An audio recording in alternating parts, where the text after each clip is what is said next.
বেংগলোৰত এতিয়া সন্ধিয়া 6:30 হৈ আছে বাৰু, তথাপিও এন্ধাৰ প্ৰপাৰলি নাই হোৱা। আপোনালোকেও জনাবচোন অসমত কেইটা বজাত এন্ধাৰ হয়, প্ৰপাৰ এন্ধাৰ।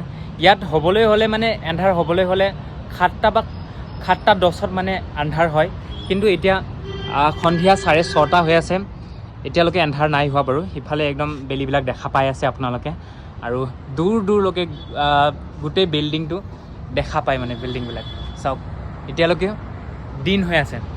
আমাৰ অসমত কেইটা বজাত এন্ধাৰ হয় সেইটো আপোনালোকে জনাব বাৰু, মোৰো জানিবলৈ মন গৈছে আৰু আপোনালোকক মানে দেখালোঁ। আৰু ইয়াত 6:30 হোৱাৰ পিছতো মানে অকণমান পূৰা পোহৰে হৈ আছে, আৰু আন্ধাৰ হ'বলৈ হ'লে 7:30 ওচৰা ওচৰি হ'ব আৰু, কিন্তু 7টা বজাৰ পিছত মানে অকণমান এন্ধাৰ হয়, কিন্তু প্ৰপাৰ হ'বলৈ হ'লে 7:30 মান লাগি যাব। তাকে আৰু আপোনালোকক দেখালোঁ, আৰু আপোনালোকেও আনচাৰটো দিব আৰু দিয়ক, জানিব মন যায়।